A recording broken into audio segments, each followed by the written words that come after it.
Hi, it's Holly and Bear. I have been wanting to talk about empathy for a while. And I just read Philip K. Dick's story, Do Androids Dream of Electric Sheep?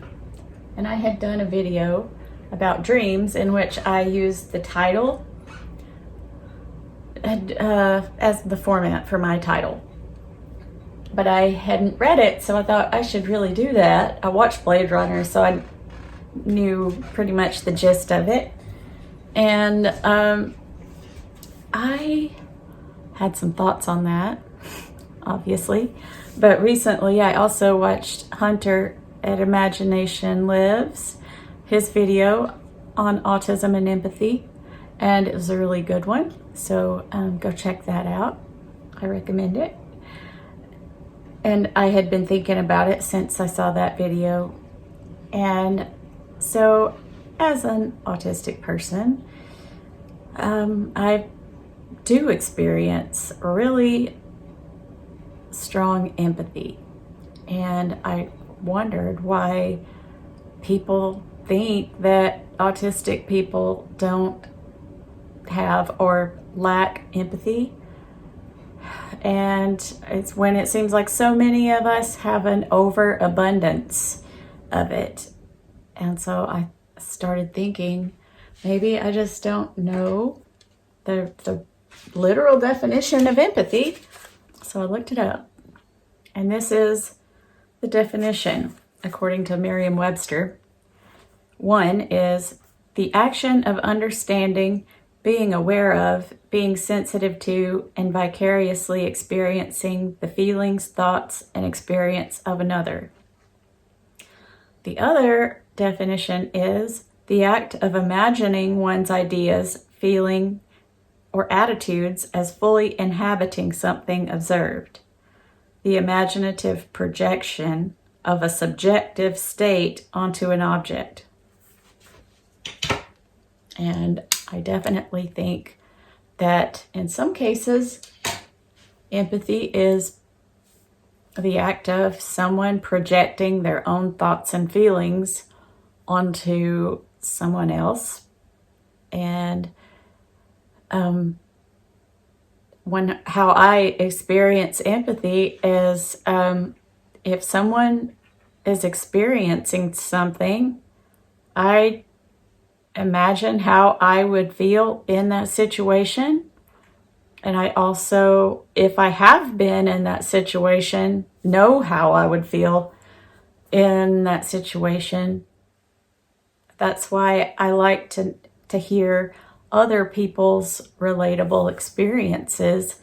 It helps me to not feel alone. I know that I'm experiencing something that other people have felt, and it makes me feel understood when someone shares a relatable experience with me. However, everyone isn't that way. So everyone doesn't like when you tell them a relatable experience, but I think that that's one way in which we autistic people show empathy, is to share a relatable experience, because we're just trying to show that we have been there, we know, we understand, and it's not us trying to make it about ourselves. That's one way in which some of us show empathy. And just because a person doesn't perceive it that way doesn't mean that it's not true. It's very true that we feel empathy and that we might show it through telling a relatable experience. And so I guess where things might go awry is with perception. And if we're trying to, feel empathy for someone and we felt something different in that experience, then it can appear that we're not empathetic because we felt something different. And since our experiences may be different from the average person, maybe that could cause us to appear less empathetic.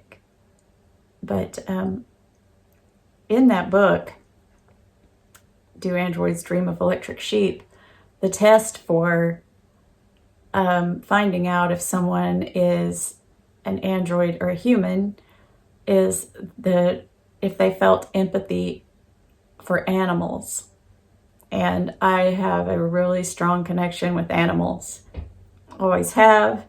I became a vegetarian because I didn't, I feel empathy for animals, and I don't feel right consuming meat.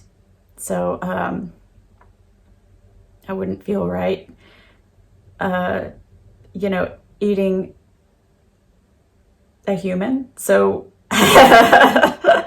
I definitely don't feel right eating an animal, which I feel has every bit as much a right to live as we humans do. And not everyone feels that way. I don't think that makes them an android or less human. We just have different perceptions of things. We have different experiences, and that's acceptable in my mind.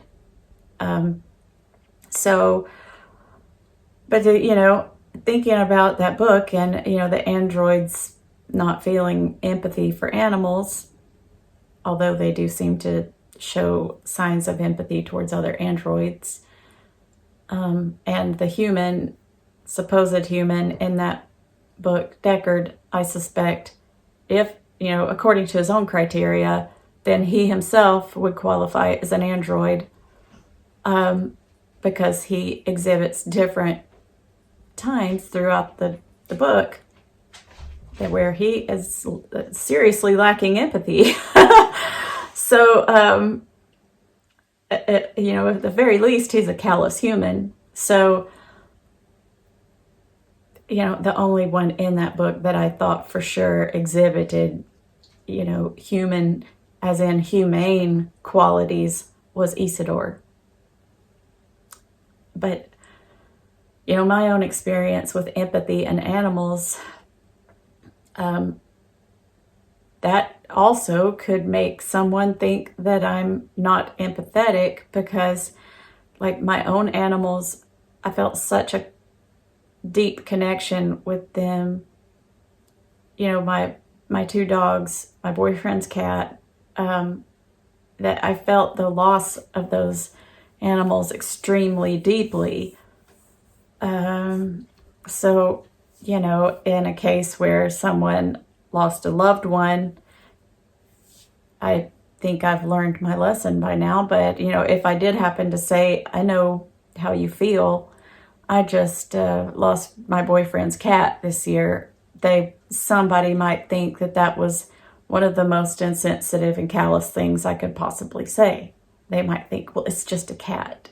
It wasn't just a cat. It was Mabel.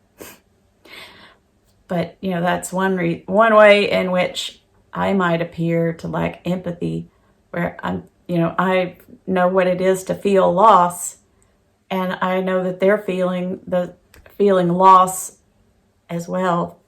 So, but another example might be, I love dogs, and I love having a dog in my home.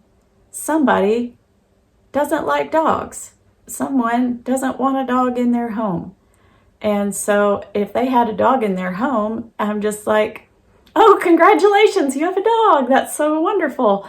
And they might be terrified and being like, get this predator out of my house.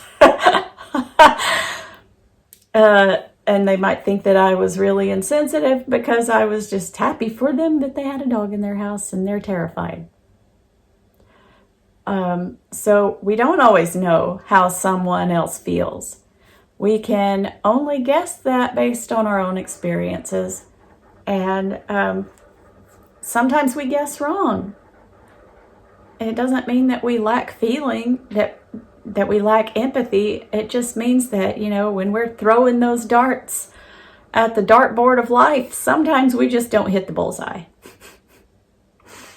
And that's, you know, that's not a character flaw.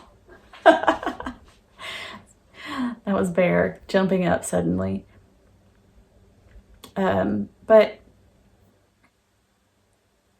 you know, it's not, you know, limited either to negative experiences like loss and, you know, feeling remorse over someone losing a loved one, or any kind of very serious, you know, devastating event.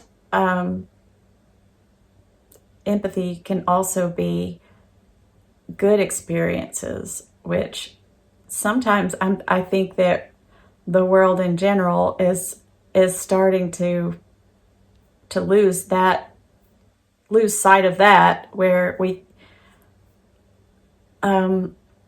being happy for someone seems to be a rare thing. Like whenever I was at the Ghost concert recently, I was looking around, seeing all of these people experiencing that, and the joy that they were experiencing just amplified mine, because I'm looking around at these happy faces, and some of these people are like the girl sitting next to me were experiencing this band live for the first time. And I just choked up a few times purely from looking around at the faces and the joy that they were experiencing. And, you know, and it's such a diverse crowd. It was wonderful seeing us all coming together. That's a song reference. And experiencing this joy all together. And that's empathy. That is, you know, when you are experiencing joy vicariously, you know, and even though I have experienced it before, I remembered what it was like to experience it for the first time. So, you know, I'm, you know, thinking about that experience, and I'm just so happy that somebody is seeing that for the first time, and knowing what that experience is like. And, you know, there was one time during the concert where they sang a song that I have a strong emotional connection to, Darkness at the Heart of My Love. And, you know, he has the fans singing together, and we're just all singing this part, when the summer dies, severing the ties, I'm with you always. And that, I started crying, and it was just such a beautiful moment, all of these people together singing that. And I didn't try to stop the tears, even though I was in public, and I normally would, but it was great. So, you know, the photos that I posted after the concert, because we weren't allowed to take pictures, our phones were in bags for the whole concert, locked up. So the pictures after the concert were and I had cried off some of my makeup. But the experience of that, I think that's empathy, where you're seeing the joy that other people are experiencing and getting joy from their joy. And I feel empathy not only for people, but just like the definition says, you know, projecting feelings onto objects and stuff. And I anthropomorphize things a lot. I'm like, is that the right word? I think it is. Everything from video game horses to, you know, furniture, vehicles. Whenever I had to trade in my Mazda because the repairs were going to be more than the car was worth, I cried, and I talked to my car back all the way to the dealership, told it what a good car it had been. And, I was afraid that the car was going to be sad. I experienced things like that. And I think a lot of other autistic people do too. That's why we, rotate coffee cups or stuffed animals, so that one won't feel left out. And I just can't understand why people would just decide that we lack empathy, when in many of the cases I've seen, I'd say most, the exact opposite is true. But I know that it's a difference in perception, misunderstanding. Imagine that, a misunderstanding about autistic people happening. But we feel so much sometimes, that whenever we experience someone else in a distressing situation, we might feel so much for them in that situation that we have to excuse ourselves from the situation, or we'll have a meltdown. And that can look like avoidance, which, I'm trying to avoid a meltdown. I'm not trying to avoid, comforting a person or anything. But if I have a meltdown, that's definitely going to make it look like I'm making it about myself. And, that ducking out of a situation like that can appear callous to other people when it's about nervous system regulation. And, really big emotional situations can become overwhelming and dysregulating really fast. And my dysregulation is not going to help the situation whatsoever. But, I feel things very strongly. And whenever, I have experienced something that someone is experiencing, I try to think about what would have been comforting to me at the time. But since my nervous system is different from theirs, what's comforting to me may not be comforting to them. And so, once again, there I am, blindfolded, throwing darts at the dartboard of life. And it's just really hard to nail the exact right response. I think that's where it is it's not whether or not we feel the right thing, it's how we respond, and then how our response is perceived.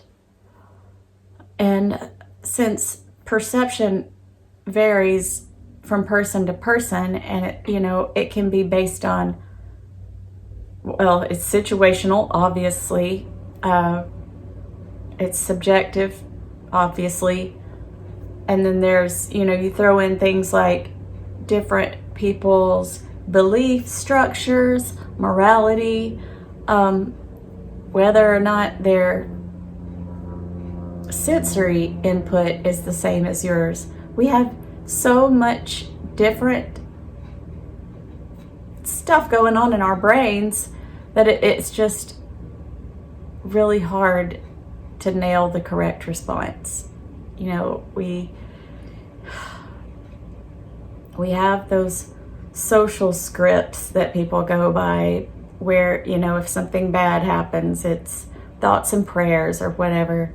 Well, if you are an atheist, an autistic, or even agnostic, it feels really ingenuine and hypocritical to say something like that at that time, even if you know that the person might be comforted by that.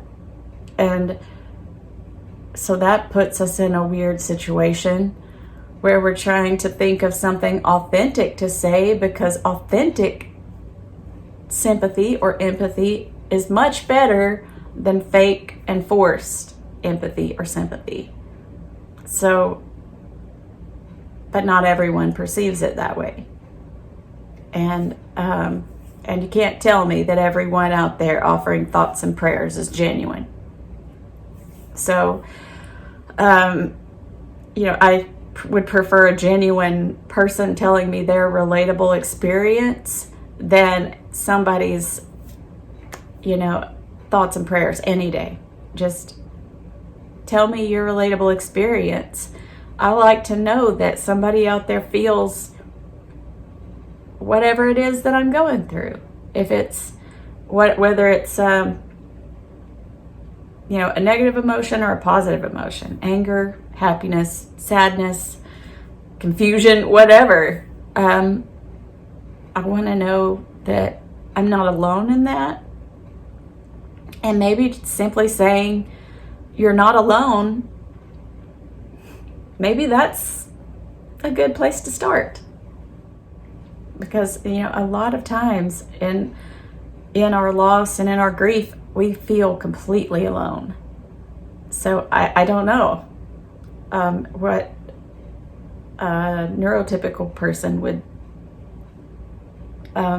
if they would accept that you're not alone statement as as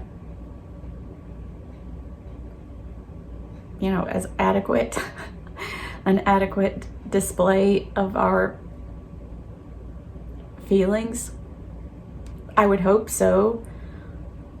But yeah, another thing that affects whether or how I'm perceived is my processing time. If some big event happens, I need to process it, and it's gonna take some time. I typically process information first. My brain, by default, processes information first and then emotions second. And so it's, unless it's just something that, I just get, thunderstruck and the emotions are, override the information. But I process the information and then the emotion, and it takes time. So in those scenarios, sometimes it might appear that I didn't feel anything at all because the feelings are still buffering and haven't caught up. So, processing time, that lag, can affect how we're perceived. If you are like me in that sense. And I know that that's definitely been the case for me a few times, where something happened and I just felt numb at first as I was processing, just processing what happened, and then all of the emotions hit, and it was just like somebody opened the floodgates and I was just a mess. So, situations like that might happen where somebody tells me something happened and I feel really strongly for them, 2 days after I've processed the information, and then it's too late because I look like a jerk. I don't want it to be too late. I want to tell them, I'm sorry for whatever is going on. And sometimes that's appropriate, sometimes it's not. But yeah, just there are just different things that can cause us to appear to have a lack of empathy, but it's not, in my case, it's not true that I lack empathy. There's Bear. He just had to go. He just had to go check it out outside. He's like a little unsure of the camera, the tripod, the mechanic stool still. Oh, another thing. I pause a lot in my sentences. When I was in college, I had a boyfriend that picked on me a lot because of the pauses in my sentences. And he said, you know, you could at least say or something. So, you know, that's that's one reason for all the ums and uhs. Otherwise, it'd be 10 seconds of silence. And I don't know which is better or worse. I guess it depends on your attention span. But, you know, that's something that I think that I just realized one day that it's a masking thing that I've done. And I guess trying to be considerate for those people that don't like to wait for someone to finish speaking. My brain needs that. So I can either accommodate you or I can accommodate myself. And so I'm going to try to accommodate myself, as that affects me directly. And maybe that is not very empathetic of me. And maybe that's another thing. Like when we accommodate for ourselves, we can be seen as being selfish. But when we don't accommodate for ourselves, it's gonna, you know, it ends up being harmful. So, yeah, all we can ask for is a little understanding. And I guess that's empathy starts with understanding.